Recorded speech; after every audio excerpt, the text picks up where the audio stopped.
I'm German, and this is Bear, and this is German and Bear's Automotive Adventure. Indeed. Okay. So, unfortunately, we're going to be taking out the crossbar that comes in here and replacing it with a roll cage and a bar that goes across. You're going to have to make some custom fabricated brackets to fit this steering column in there so it actually doesn't have any play. And the noob that I am, when I took the steering column apart, I took apart everything in the ignition, so we're gonna just do a full race ignition with switches and buttons and doodads and stuff. So, yeah, fun stuff.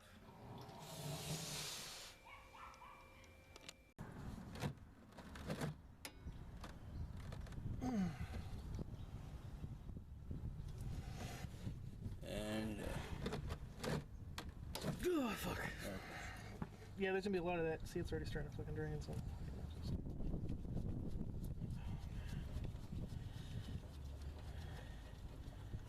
Yep.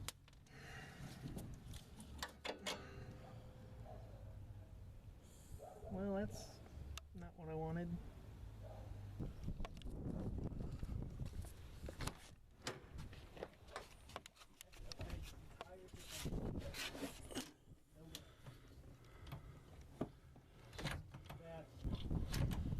Keep pumping, like fast. There we go. Like fast. Oh shit. Maybe not that fast. alright then. Yeah. No, it's working though. Alright, so we already bled the brakes out through the lines in the front. Now we have to take the power steering, or the brake booster lines off the actual booster itself, so we can actually pull that out. You can see what kind of mystery gems we have next. So, let's keep cracking.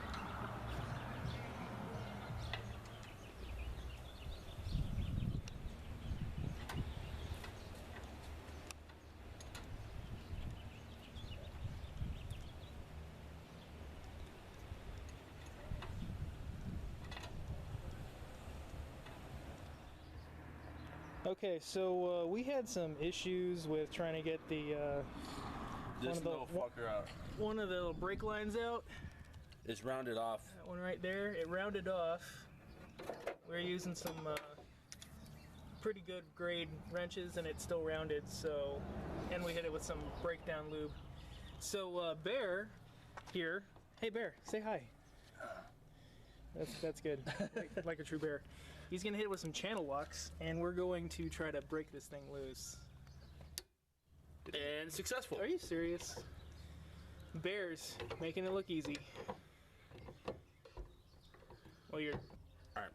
Yeah, there we go. Good Bear. Fucking guy. There's a lot of glare. I can barely see it. Your hand is. Probably see better. There we go. It's that middle one that he's trying to get right now. Other one broke loose really good.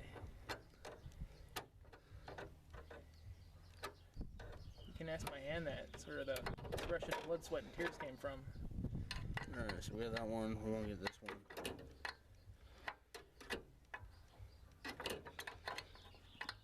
Yes, I am using the hand that doesn't have a glove on it.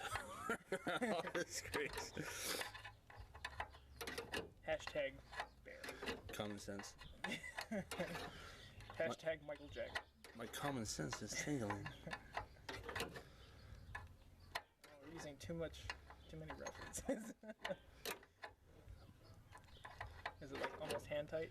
Or hand loose? It's hand tight, yeah. Hand tight, yeah. Yeah, there you go. Sweet. Right. So now we just got to take the other two bolts off. There's one right there, and then one right. I don't know if you can see it, but it's right there. And we're gonna take those off right now. So stand by. What do we remove from the other side? Oh, the clutch master cylinder. The clutch master cylinder. So there's going to be 2 screws to remove the clutch from the firewall so we can pull out the clutch cylinder. Yes. Okay. Master cylinder. Clutch master cylinder. I'm Right. still And getting educated on all this crap. And there's one more that we'll show you that's actually on the firewall on the engine side that we have to pull out to be able to take the whole system out in one fell swoop.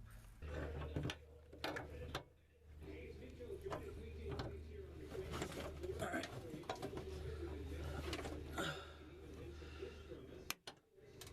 Alright, you got it.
I wish I got the first attempt on this.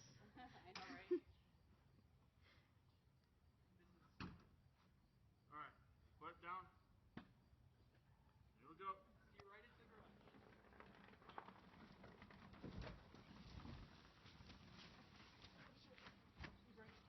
No, Right. no, no, no, no, don't do it. Don't do it.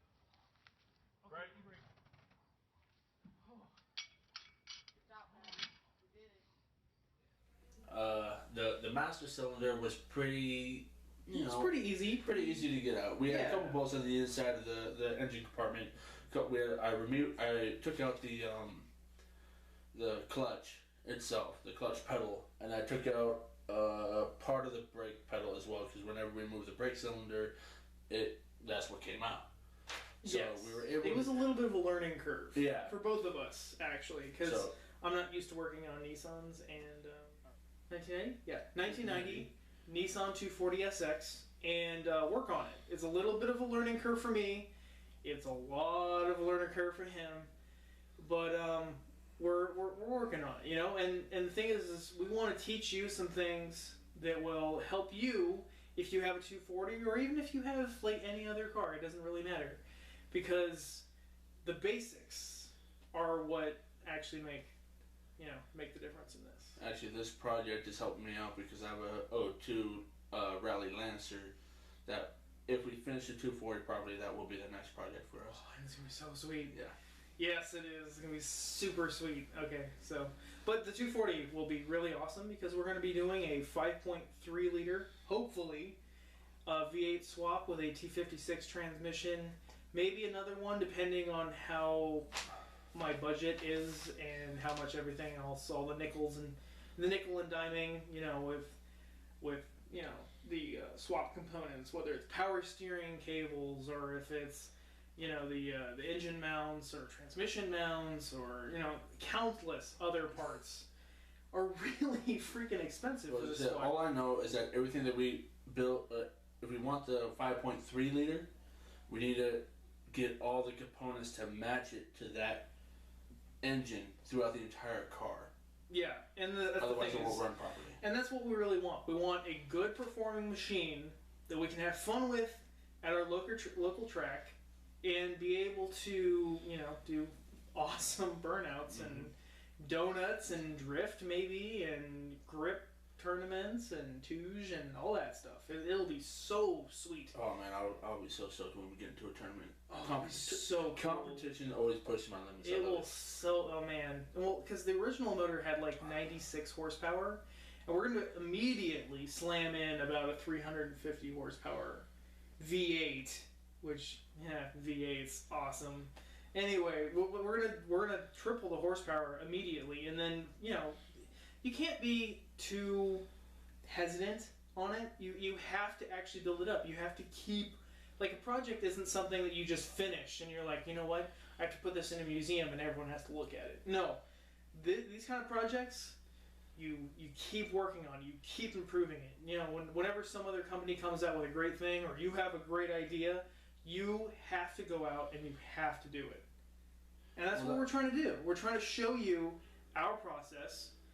And even though Nissan isn't my forte exactly, I'm willing to show you what I'm going through so you can do your project better. Well, and honestly, since Nissan isn't exactly your forte, you're not taking a Nissan and building up a Nissan. You're taking a Nissan and building up a Chevy to go into a Nissan. It's going to be a beautiful baby. No, it's going to be a baby of beautiful awesomeness is what it's going to be. Just burnout and tire smoke and just beautifulness. It's going to be gorgeous. America. Hashtag America. There you go. I don't know if we're going to put that, but yeah, America. Alright, so what do we got? You're supposed to introduce me. Oh, that's absolutely right. So, I am the German, and this is Bear. Yes, I am the Bear. Hello, everyone. I am not as experienced with the German in automotives as I would like to be. My family has grown up with automotives. We have a 67 Chevy sitting in the car. I'm way off. It's like a 38. 30 something. It's a 38. It's a 38. 38 Ford Coupe. Two-door coupe. See, I don't even know what the car is. I know that my parents have it. We inherited it from my grandfather. I know that they have it. It's a beautiful car. I really enjoy it. My grandfather built it from the ground up. And both my dad and my brother have built up their own Jeeps from the ground up. So I think it's my time to actually work on vehicles and learn the extent of what they have learned over the past years in the shortest time frame, which is, I don't know, we're probably going to hopefully have this done by December. I think that's a goal for us. It's a goal. Or at least to turn it over. It's a light goal, but it's a goal. For us to be able to hear the engine turn on, and we'll be actually able to hear the V8 beautifulness and the symphony of that awesome V8. Even though it's a 5.3, it's not terrible. Like, it's surprisingly powerful for what it is. Right. And even though he doesn't have a whole lot of expertise when it comes to automotive work or anything like that, he's willing to try, and we're hoping that you will be there with us to go through it with us and learn, some of the things that you should do and shouldn't do, and we're going to learn that together, There's nothing wrong with being a grunt. You start as a grunt, you work your way up to, professionals in some senses. However, automotive is not my main line of interest or expertise. The video series is coming from me because video and directing and editing, producing, all this stuff is something that I'm passionate about. I have done other things to make money in order to fund the videos that I do. I never post any of them because I'm very skeptic and shy about yourself is the hardest critic. And so I don't believe in posting anything because I don't want to be judged too harshly on what I do, because I don't think my ideas are that good or very good at all. Which is, by the way, a terrible judgment of yourself, because he actually has really good stuff out there. You should check it out on his channel. The stuff that I have on my channel have been done at least 8 or 9 years ago. I don't have anything recent. Actually, I probably have some up to 5 or 6 years ago. Okay, then watch this show. Yeah. You'll be able to see us both progress in the automotive sense, and you'll be able to see us in videography. You'll be able to... Hey everyone, thank you for watching the video. If you like what you saw, please subscribe to our channel, and please leave a comment below about what you thought in this video. And if you have any constructive criticism to help us in the future episodes, feel free to again comment in the area below. And thank you very much again for watching the video. This is going to be a very exciting series for us and for me, for him, for you guys. So again, thank you.